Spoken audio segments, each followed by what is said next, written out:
Welcome to part 48 of Was I in a Cult? Quick recap. I'm continuing to tell the story about how my church that I was going to falsely accused me of using drugs on a church crusade, and then they took me to go get a drug test. And then somehow I was admitted into a drug rehabilitation unit when I was clean and sober.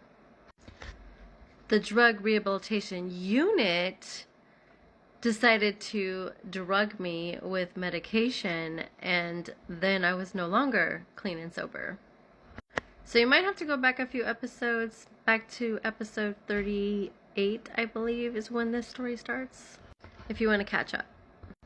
But that's the gist of it. There's a very long story involved. The last two episodes I talked about how I got out of this situation. But not entirely, because after I came home, my grandparents were continuing to take me to an outpatient treatment center that was close by our home, because they still thought I had a drug problem. So this drug rehabilitation unit had me so medicated that I didn't even remember my 21st birthday. I was in the drug rehabilitation unit in Colorado sometime in August. The reason why I know that is because I later saw pictures of my grandparents having a anniversary party, and their anniversary was the 16th of August, and I was not there. I still lived at the house with them, so I would have been there if I was there. Honestly, because I was so medicated, it wasn't until years later that I looked back at those pictures and realized, oh, that must have been the time that I was in that drug rehabilitation unit, because I had no clue. And I was counting, and I was thinking at one point in time later on when I was maybe like 25, I was like, what did I do on my 21st birthday? Like, why don't I remember it? And like, I never remembered turning 21. And I mean, that is a huge year. I do remember my 18th birthday, but my 21st birthday, I don't remember anything. I don't remember a cake.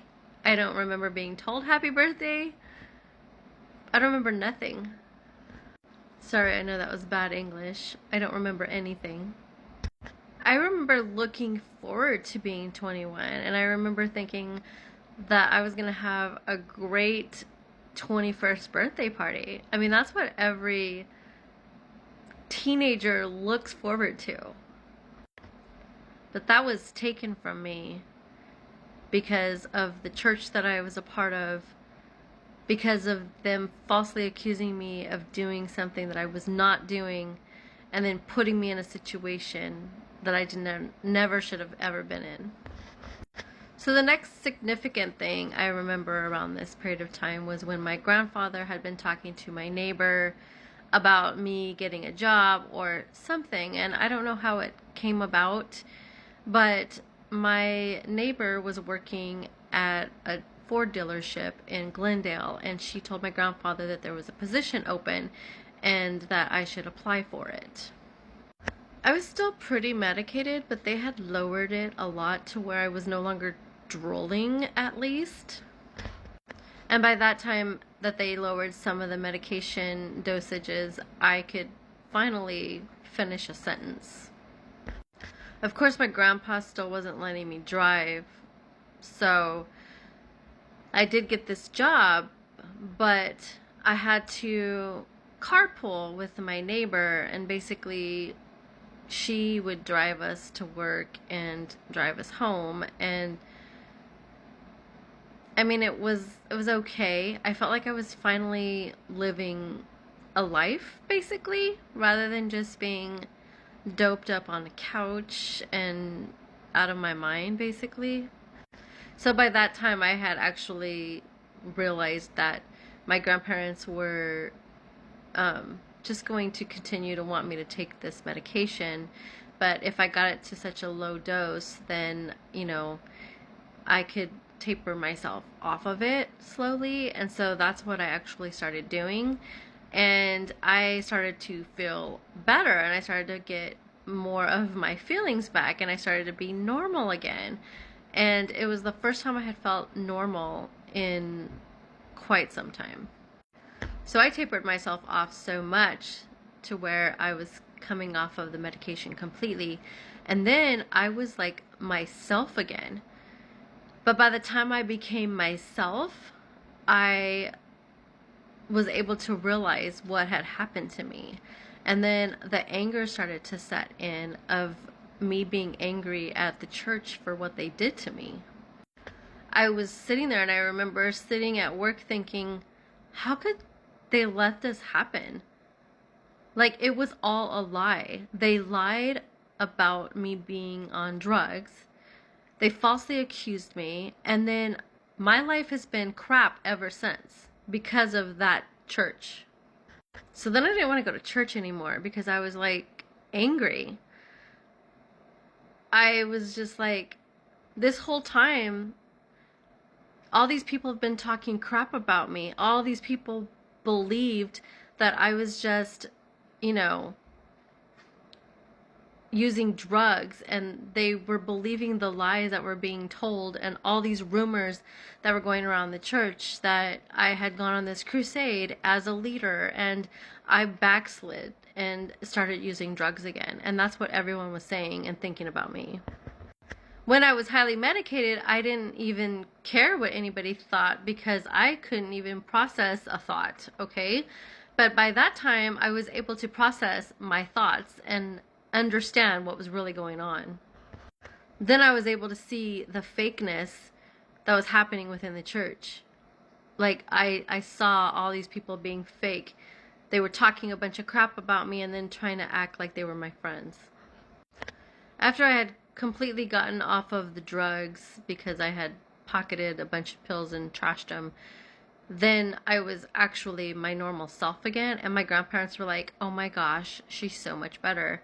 So then, like, I couldn't tell them that it was because I wasn't on the medication. I just had to basically let them think that it was because the medication was working, which was not the case. I was better because I was off all of that crap. All of those meds that I never needed to be on in the first place. I was finally free of them. When I was on medication, I remember that people were mentioning that I had gained some weight, and they would ask me, like, what happened? Like, why are you gaining so much weight?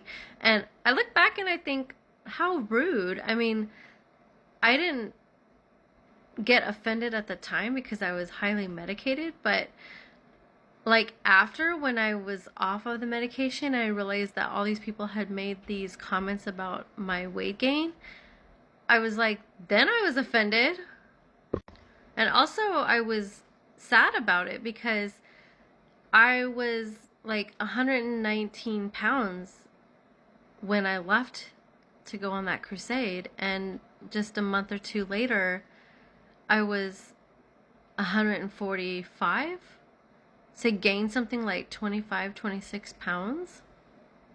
I remember one time driving to work and I was like looking at my chin and it was like a double chin, and I was just like, oh my gosh, like I need to lose weight. Like, what has happened to me? Like, I've never been overweight and people are making comments about it, and I was embarrassed, and I didn't feel good about myself. Ever since that time, I've struggled with my weight, and I've never struggled with my weight. Like, I never had an issue with gaining or losing weight at the time. But after all those meds, it did something to where it's been a struggle ever since. But getting a job at that time, I was able to make more friends at work, and I was able to kind of know people outside of my church. And I think I even got back in touch with some of my old friends. And little by little, I was kind of drifting away from the church.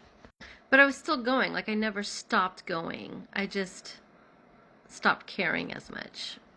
By that time, I was a little bit more picky and choosy about who I trusted and didn't trust in that church. And I finally realized that not everyone in that church was a sister in the Lord. I guess you could say that my heart got a little hardened, but thank God, because it protected me. I knew from that point forward that my trust is going to be earned, never given away again.